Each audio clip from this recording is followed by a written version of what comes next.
अस्सलाम वालेकुम। तो फ्रेंड्स, लास्ट टाइम कल वाले लेक्चर के अंदर मैंने आप लोगों को मैट्रिसेस के कुछ बेसिक कॉन्सेप्ट्स बताए थे, बेसिक डेफिनेशन बताई थी।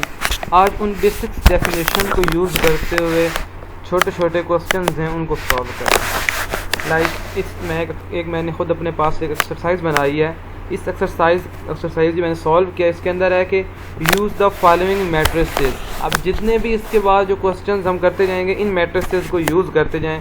फर्स्ट क्या है कि matrix A is equal to है 1 0 -2 3 2 1 4 0 3 and B is equal to है 1 1 3 0 4 2 1 1 3 2 0 1 और सी मैट्रिक्स है इज़ इक्वल टू है 5 3 1 2, जबकि D matrix is equal to है 4 2 3 5 and E is equal to है 1 0 4 5 1 0 and F matrix is equal to है 1 2 3 -1 0 1 2 -3 -4 and G matrix is equal to है 2 1 1 1 0 4 5 1 0, जबकि जी मैट्रिक्स आपके पास है सारी इसके अंदर 0 0 है, मतलब ये एक नल मैट्रिक्स है।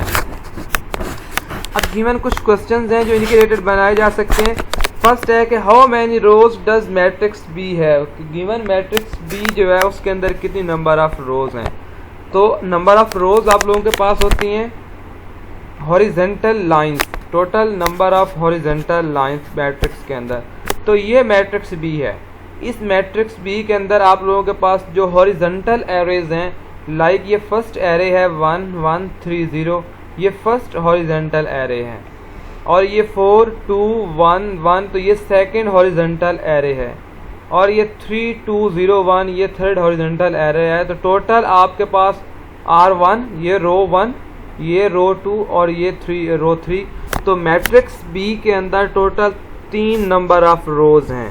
तो आप यहाँ पे कह देंगे so matrix B have 3 rows. Next है कि what is the order of matrix E. मैंने लास्ट में आप लोगों को मैट्रिक्स के ऑर्डर के बारे में बताया था, और rows column square matrix diagonal matrix इस तरह की सारी डेफिनेशंस भी करवाई थी। तो ये है कि how many row does matrix B है, कि आपके पास जो मैट्रिक्स बी है उसके अंदर कितनी नंबर ऑफ रोज हैं। तो मैट्रिक्स बी यहाँ पे आप लोगों के पास है what is the order of matrix E, कि मैट्रिक्स ई का ऑर्डर क्या है। ये मैट्रिक्स ई है आप लोगों के पास 1 0 4 5 1 0। तो इसके अंदर ऑर्डर क्या होता है, number of rose cross number of columns, number of rose multiply by number of column. तो अब मैट्रिक्स ई की बात हो रही है, तो ये मैट्रिक्स ई है। इसके अंदर टोटल नंबर ऑफ रोज कितनी है, ये फर्स्ट रो है और ये सेकंड रो है। टोटल इसके अंदर नंबर ऑफ रोज हैं 2 एंड जो नंबर ऑफ कॉलम्स हैं आपके पास वो है ये first column, second column and third column. Total इसके अंदर 3 नंबर ऑफ कॉलम्स भी हो गए। 2 नंबर ऑफ रोज हैं और 3 नंबर ऑफ कॉलम्स हैं। तो आपके पास इसका ऑर्डर जो होगा, the order of matrix E is 2 cross 3।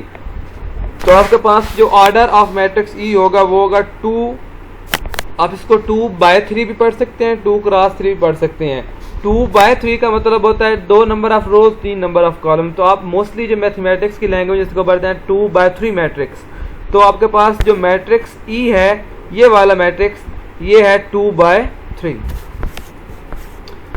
Next है right the negative of matrix F, कि मैट्रिक्स एफ का नेगेटिव लिखें। तो यहाँ पे आप ढूंढें मैं सबसे पहले कि मैट्रिक्स एफ कौन सा है आपके पास। ये मैट्रिक्स एफ है। अब इसका आपने नेगेटिव निकालना है। नेगेटिव मैट्रिक्स का मतलब ये होता है कि गिवन मैट्रिक्स को अगर आप माइनस के साथ मल्टीप्लाई कर दें, गिवन मैट्रिक्स ये आपके पास F is equal to 1 2 3 -1 0 1 2 -3 and -4। अब इसका नेगेटिव मैट्रिक्स निकालना है तो इस पूरे मैट्रिक्स को माइनस के साथ मल्टीप्लाई कर दें।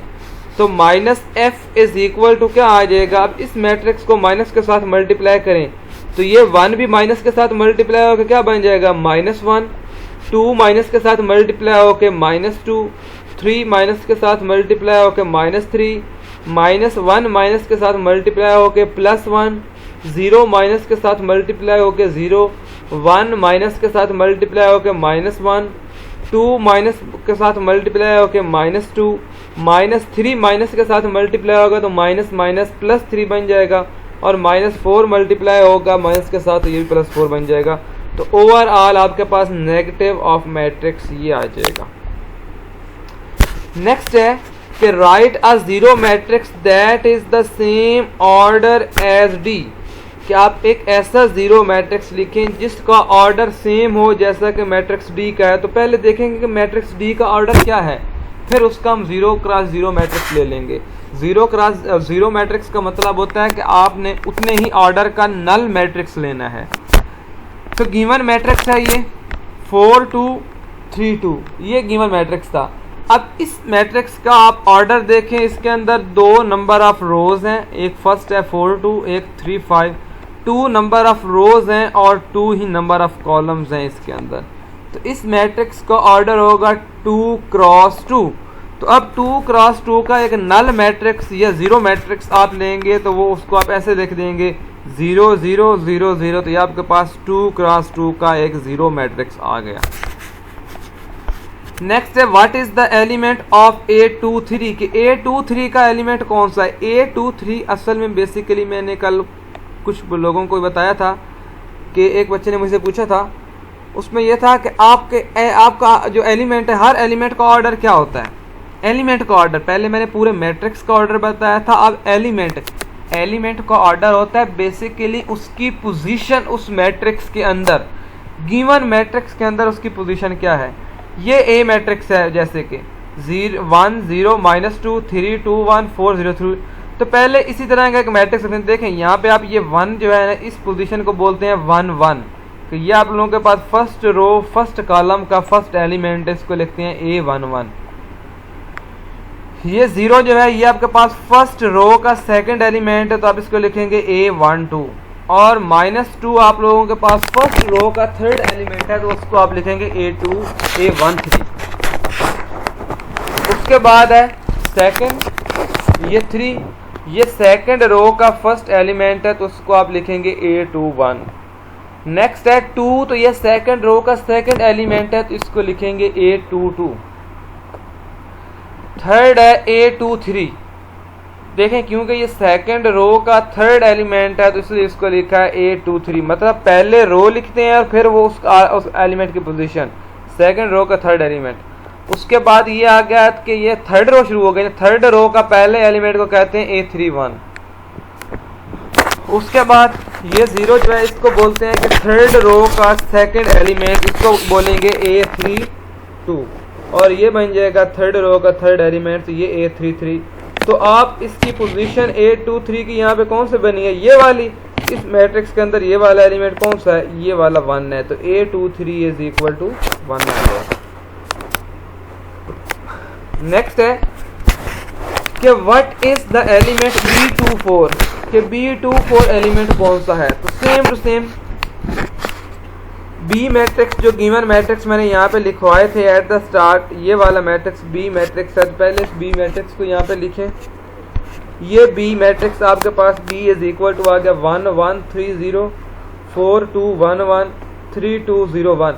अब बी मैट्रिक्स को भी सेम टू सेम ऐसे लिखें। ये पहला हो जाएगा B11, ये हो जाएगा B12, ऐसे हो जाएगा B13 B14, फिर बन जाएगा B21 ये वाला, फिर B22 ये वाला, B23 ये और B24 ये। नेक्स्ट है B31 ये वाला हो जाएगा, B32 ये एलिमेंट बन जाएगा, B33 ये बन जाएगा एंड B34 ये बन जाएगा। आपने एलिमेंट निकालना है B24, तो B24 आपके पास ये वाला एलिमेंट है, तो B24 मतलब सेकंड रो का चौथा एलिमेंट। ऐसा एलिमेंट यहाँ बताना है जो सेकंड रो में हो और फोर्थ कॉलम के अंदर हो।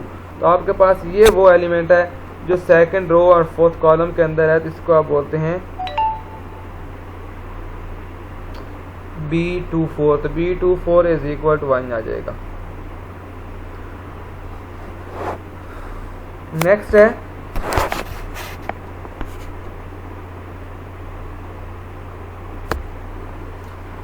नेक्स्ट इसके बाद है कि right transpose of the element F, कि आप एफ एलिमेंट का ट्रांसपोज लिखें। तो एफ का आप ट्रांसपोज कैसे लिखेंगे? एफ आपके पास था ये वाला एलिमेंट है ना, एफ इज इक्वल टू है जी 1 2 3 -1 0 1 2 -3 एंड -4। अब आपने इसका ट्रांसपोज का मतलब यही होता है कि नंबर ऑफ रोज को नंबर ऑफ कॉलम के अंदर, नंबर ऑफ कॉलम्स को नंबर ऑफ रो के अंदर चेंज करने, आपकी मर्जी है।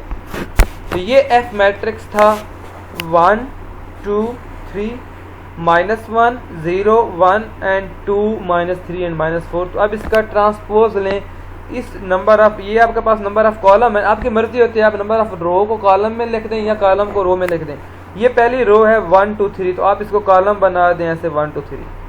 सेकंड है -1 0 1, तो ये बन जाएगा -1 0 1। उसके बाद है 2 -3 एंड 4, तो ये बन जाएगा 2 -3 एंड -4। इस तरह का ये थर्ड कॉलम बन जाएगा। मैंने रो को कॉलम्स के अंदर चेंज कर दिया। उसके बाद है find C plus D and C minus B के दो मैट्रिक्स दिए हुए हैं, उन दोनों मैट्रिक्स का सम भी निकाल के दिखाएं और डिफरेंस भी। तो सम और डिफरेंस के लिए हमेशा करस्पॉन्डिंग एलिमेंट्स को आपस में ऐड करते हैं, या करस्पॉन्डिंग एलिमेंट्स का ही आपस में डिफरेंस लेते हैं। ये सी मैट्रिक्स आपके पास है 5 3 1 2, डी मैट्रिक्स है 4 2 एंड 2 3 5।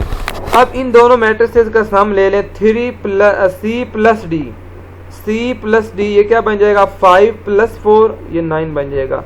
3 + 2, ये ऐसे लिख रहे हैं 3 + 2 1 + करस्पॉन्डिंग एलिमेंट, जो इसका फर्स्ट है वो फर्स्ट के साथ ऐड होगा, जो इसका सेकंड है सेकंड के साथ होगा, जो इसका थर्ड है थर्ड के साथ होगा, जो फोर्थ है वो फोर्थ के साथ ऐड जमा होता जाएगा। इस तरह ये बन जाएगा 5 + 4 9, 3 + 2 5, 1 + 3 4 एंड 2 + 5 7। तो आपके पास ये आंसर आ जाएगा। नेक्स्ट है कि सी माइनस डी निकालें। तो सी क्या था 5 3 1 2 -4 2 3 5। पहले जिन दो मैट्रिक्स का सम लिया आप उन्हीं दो का आप डिफरेंस निकाल के दिखाएं। तो सेम टू सेम पोजीशन वाले एलिमेंट्स को आपस में सब्ट्रैक्ट करेंगे, अदरवाइज बाकी जो है उनको नहीं यूज़ करेंगे। सेम ऑर्डर के आपके पास, इसका क्या ऑर्डर है, ये फर्स्ट है, ये फर्स्ट है, ये बन जाएगा 5 - 4, ये है 3 - 2, ये हो जाएगा 1 - 3 और ये हो जाएगा 2 - 5। तो 5 - 4 1 आ जाएगा, 3 - 2 भी 1 आ जाएगा, 1 - 3 -2 आ जाएगा और 2 - 5 - 3। तो सी माइनस डी जो मैट्रिक्स आपके पास बन जाएगा, ये बन जाएगा 1 1 -2 -3। नेक्स्ट है कि फाइंड z प्लस जी ट्रांसपोज। आपके पास अब सम दिया हुआ है, आपके पास गिवन दो मैट्रिक्स हैं, पहला z मैट्रिक्स है, ये एक नल मैट्रिक्स है, इसकी ये 0 0 मैट्रिक्स है। उसके साथ आपने ऐड करना है जी मैट्रिक्स का ट्रांसपोज। ये जी मैट्रिक्स है आपके पास 2 1 1 1 0 4 5 1 0। तो अब इसका ट्रांसपोज लेंगे, नंबर ऑफ रोज को नंबर ऑफ कॉलम के अंदर और नंबर ऑफ कॉलम्स को नंबर ऑफ रो के अंदर चेंज कर देंगे। ये पहली रो थी 2 1 1, तो इसको चेंज कर दें, ये बन जाएगा 2 1 1 ऐसे। इधर रो थी ना, इधर ये कॉलम बना दिया। उसके बाद था 1 0 4, ये इधर सेकंड रो है, इसको इधर कॉलम बना दें 1 0 4। उसके बाद है 5 1 0, ये थर्ड रो है, इसको भी कॉलम बना दें, इधर ऐसे लिख दें 5 1 0। तो ये आपके पास जी टी का ट्रांसपोज आ गया।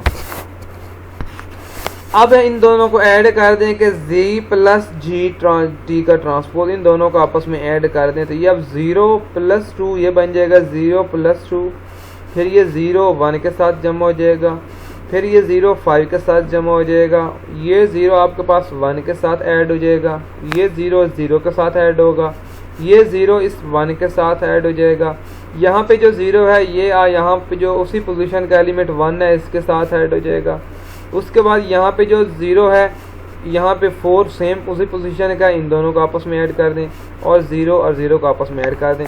तो ओवरऑल इन सब को आपस में ऐड करेंगे तो 0 + 2 2 आ जाएगा, 0 + 1 ये 1 बन जाएगा एंड 0 + 5 ये 5 बन जाएगा।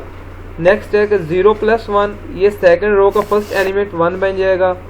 उसके बाद है कि 0 + 0, तो ये बन जाएगा 0 एंड 0 + 1 1। तो ओवरऑल आपके पास ये मैट्रिक्स एक 3x3 मैट्रिक्स बनेगा जिसके एलिमेंट्स होंगे 2 1 5 1 0 1 एंड 1 4 0। तो ओवरऑल आपके पास G प्लस G ट्रांसपोज जो है उसका आंसर आ जाएगा 2 1 5 1 0 0 एंड 1 4 0। नेक्स्ट क्वेश्चन है कि इस क्वेश्चन के अंदर आपने scalar multiplication with a matrix find out करनी है। Find 3b if given b आपके पास है 1 1 3 0 4 2 1 1 एंड 3 2 0 1। तो अब इसको आपने इसकी फाइंड आउट करनी है स्केलर मल्टीप्लिकेशन। तो ये 3 है, इस 3 को मल्टीप्लाई कर देंगे b के साथ तो ये बन जाएगा 3b। तो इस गिवन मैट्रिक्स को, इस कंप्लीट मैट्रिक्स को 3 के साथ मल्टीप्लाई कर दें। गिवन मैट्रिक्स था 1 1 3 0 4 2 1 1 एंड 3 2 0 1। तो अब इस 3 को हर एक एलिमेंट के साथ मल्टीप्लाई करेंगे। पहले इस 3 को 1 के साथ मल्टीप्लाई करेंगे,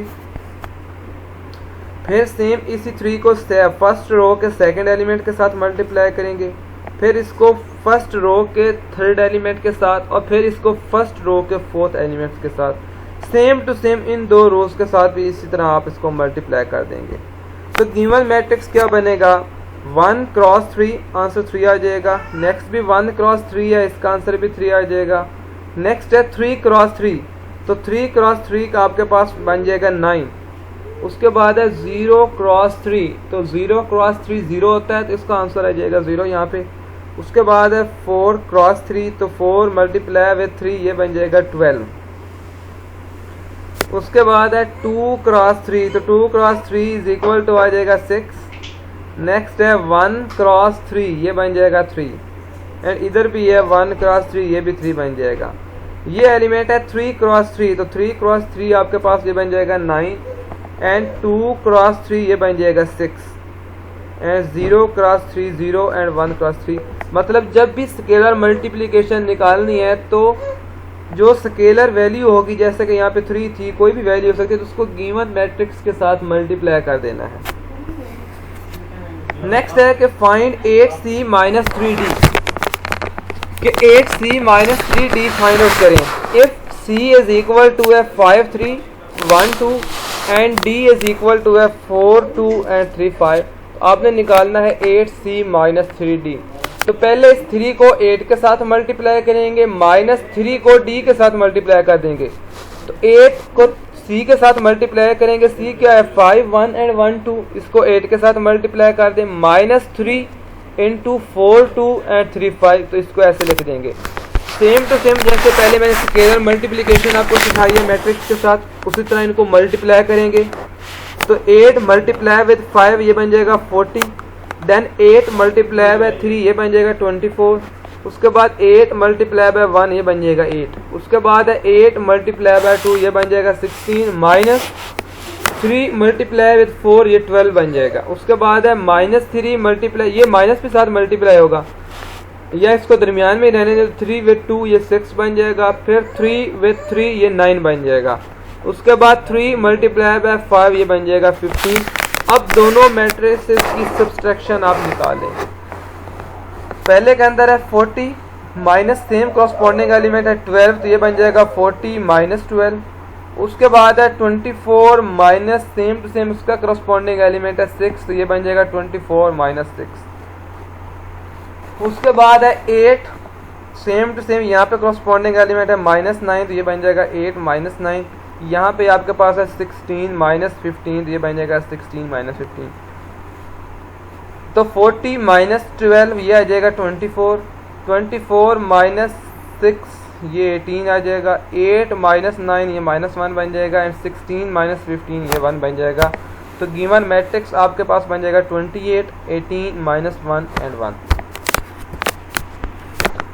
नेक्स्ट क्वेश्चन के अंदर है कि find x y z and w if x given matrices, दो गिवन मैट्रिसेस हैं आपके पास।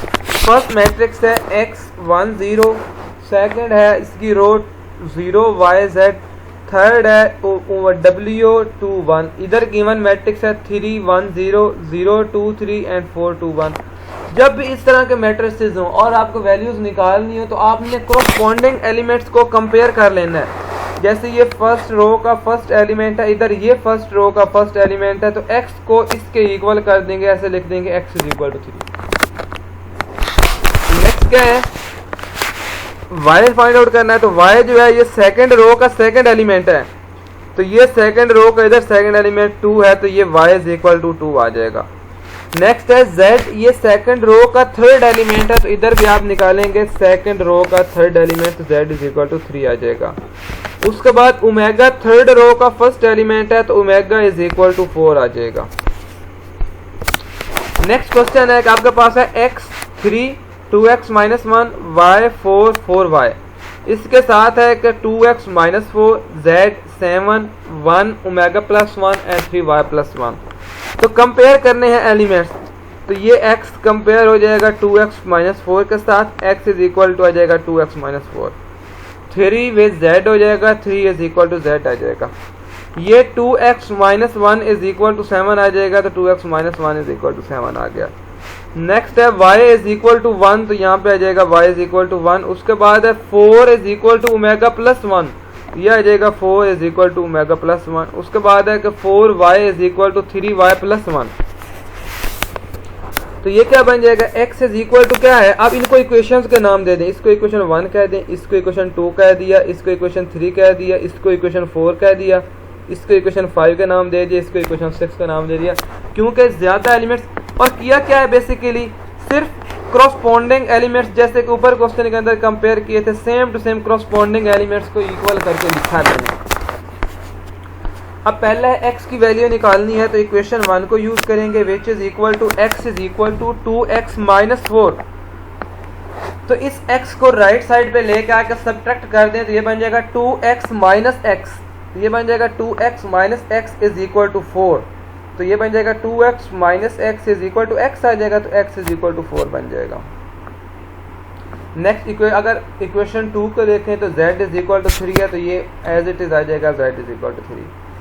उसके बाद है 2, उसके बाद है जी, अब x तो ऑलरेडी निकाल लिया, इसलिए इसकी जरूरत नहीं। नेक्स्ट y निकालना है, तो इस इक्वेशन से y ऑलरेडी पता है कि y इज इक्वल टू 1 है, तो अब इसको निकालिए, इसलिए इसको यूज करने का फायदा नहीं है। आप इससे भी निकालेंगे एग्जैक्टली सेम आंसर आएगा, लेकिन इससे आपके पास ऑलरेडी आंसर आ चुका है, क्योंकि इसमें भी आप 3y को लेफ्ट लेके आ जाएंगे, तो 4y minus 3y, y right side पे 1 बचा हुआ था, तो y इज इक्वल टू 1, तो आंसर वही आएगा। नेक्स्ट इक्वेशन 5 है, इक्वेशन 5 के अंदर है कि 4 is equal to omega plus 1, यहाँ पे है जो 4 is equal to omega plus 1 and 4 right जो है उसको आप लेके जाएं राइट साइड पे, या 1 को आप लेफ्ट साइड पे लेके चले जाएं, तो ये बन जाएगा 4 minus 1 is equal to omega, तो ओमेगा इज इक्वल टू क्या आ जाएगा 3। तो ये आप लोगों ने x, y, z और ओमेगा की वैल्यूज इस तरह निकालनी है।